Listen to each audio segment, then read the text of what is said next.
Rajastri kamanasaktaṃ Rāvaṇaṃ nihanishyasi Papa sakto ripurjetu Sukhara samarangane. You will kill Ravana, who has insulted Sītā, the queen of Ayodhya. In a battle, it is easy to conquer an enemy who is given to sins. Adharme nirita shatrur bhagyena iva-gi labhyate adhita dharma shastropi sada vedarato va vinashakale samprapte dharma margatyuto bhavet. It is a piece of good fortune that an enemy devoted to sinning is secured. Even if one has mastered the Vedas and philosophical treatises, and even if he is ever wedded to the practice of virtue, he will fall from the right path when the time for their destruction has arrived. Pidyante devata sarva satataṃ yena papina brāhmaṇa rishayascha tasya nasha svayam stitaha. The destruction of the crooks, by whom all the gods, brāhmaṇas, and sages are constantly tormented, is foregone in the very nature of things. Kiṣkindha nagare Rama deva namangsha sangbhava vanara bhavo jata durjaya balavattara. Rama, in the city of Kiṣkindha there have been born a number of monkeys with the aspects of the gods, unconquerable and eminently powerful. Sahayam te karishyanti tairbhadvacha payonidim aneka shaila sangbhadhe setau yantu vali mukha Rāvaṇaṃ saganaṃ hatva tamanaya nijam priyam. They will assist you. With them, build a bridge across the sea. Let the monkeys march across the bridge built with myriad rocks. Killing Ravana along with his tribe, bring back your beloved Sītā. Shastrar yuddhe jayo yatra tatrastrani nayojayet nirastresvalpa shastreshu palayana pareshu cha astrani munchan divyani svayameva vinasyati.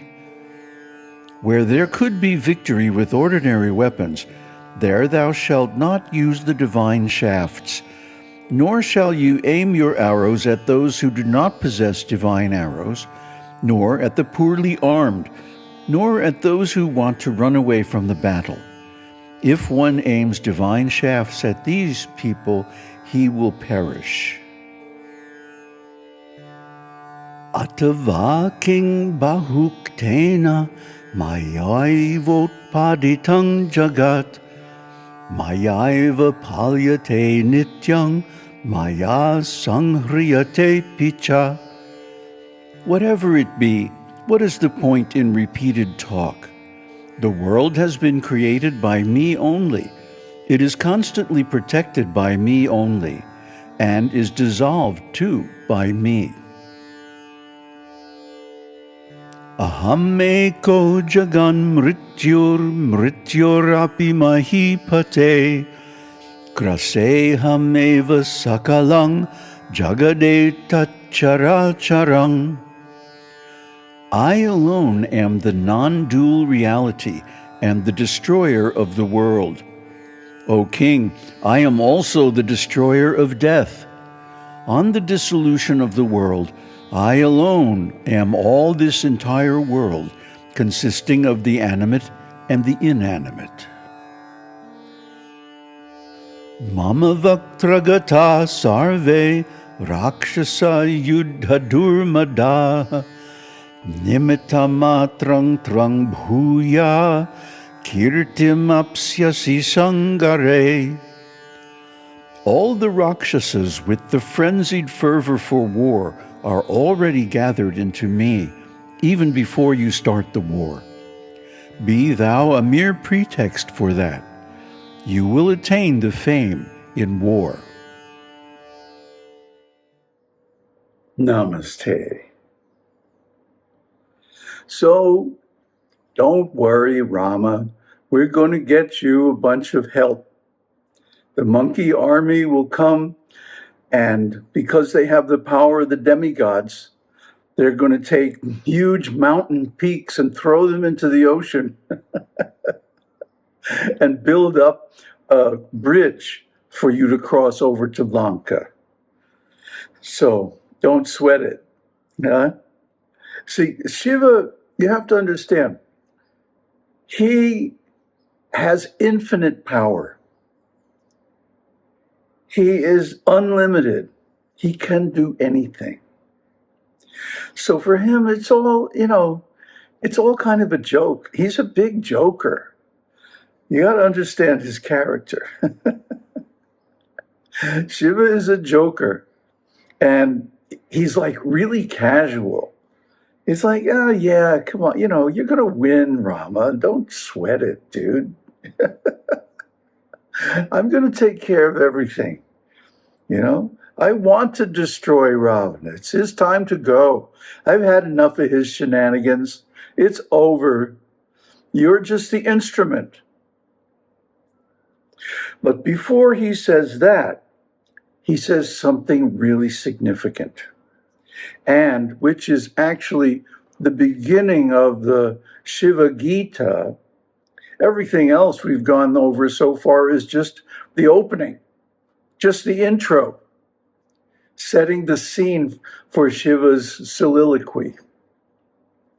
What does he say? Atava king bahuktena. Like, whatever, man, I can just hear him saying it the way he is, What is the point in repeated talk? Whatever I say, that's it. That's what goes. That's what happens. All right? So, why? The world is created by me alone. I am the creator, the maintainer, the destroyer. And then, I alone am the non-dual reality. Boom. I am Brahman, is what he's saying. I am being itself. So if I want something to happen, man, it's going to happen. There's nothing anybody can do about it. So if I want to make this whole drama, this whole morality play of Ravana stealing the wife of the greatest king of the whole world and then being smashed, by him along and his brother and a bunch of monkeys. Cool. Yeah, it's going to happen. So he is not only the destroyer of the world, he's the destroyer of death. He is the death of death. We've discussed this several times in the context of Buddha's teaching and in the context of the Upanishads, that death itself has a death, because death is not immortal. I mean, within the context of the manifested universe, yes, death is immortal. He exists for all time, but he doesn't exist beyond time. That's Shiva's realm. In Shiva's realm, there is no death. There's no death because there's no birth. Buddha said birth is the cause of death. If you study his Paticca Samuppada, the cause of death is birth. Your death is born along with your birth, because the body comes into existence at a certain point in time. It's also going to go out of existence when its duration is through. That's the law of the world, the universe. There's no escaping it. All creatures, all beings, all creations, everything is subject to this law. Whatever has a beginning has an end, as they say in the Matrix. So this is the Matrix. This is the simulation. This is the artificial world. This is the Maya, that which does not exist in the full sense of the word existence. It has relative being only. And the world that it is relative to is Shiva's world. Now the scientists are saying, oh yeah, this world is some kind of a computer simulation. And we have to find out what is the reality behind it.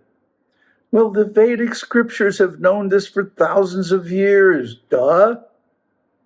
But because they're atheists, they're demons, they can't accept the authority of the Vedas. They can't accept that the Vedas are the absolute knowledge, because they don't practice them. If they would practice them, they would get first-hand experience that this is so. Because the instructions in the Vedas lead to self-realization. And if you practice them, you will realize all this and more. Everything is so amazing and wonderful. The actual reality cannot be expressed in words. The words in the scriptures, as elegant and expressive as they may be, are only a pointer. They're pointing at something that you can experience, that you can perceive, that you can even participate in, which is beyond this manifested and unmanifested world, beyond all objects, beyond time and space. This is the pure creation, the world of Maya and Shiva, where they engage in beautiful pastimes forever.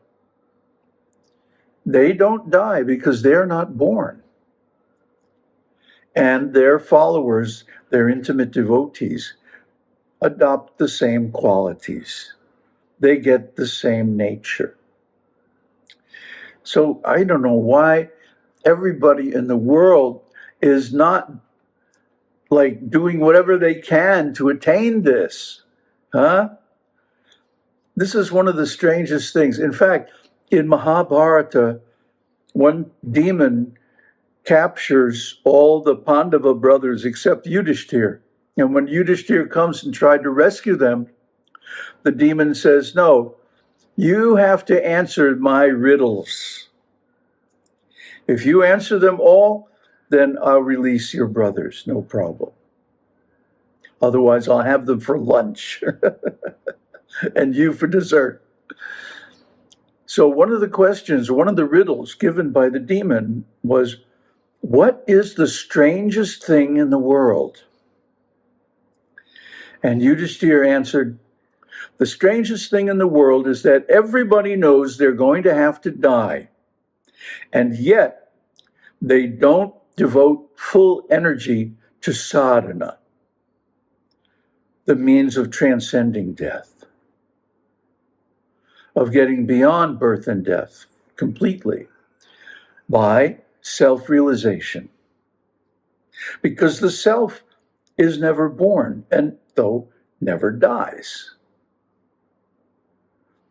There's nothing difficult to understand in this.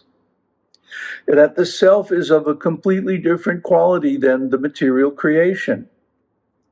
And one who realizes it also transcends the material creation. and becomes a citizen of being a creature of the world of Shiva, the world beyond. Huh? Put whatever face you want on Brahma, Shiva, Vishnu, or any other god or goddess. It doesn't matter. But that you worship the Creator, offer your homage, make offerings to Him, even though they are just paltry little things, a little water, a little ghee, a little food. Huh? The real point is to offer yourself, your soul, your essence, back to the source from which it arises. That is the greatest offering. And that offering leads to complete enlightenment and liberation. Aum Tat Sat. Aum Shakti Aum. Aum Namah Shivaya.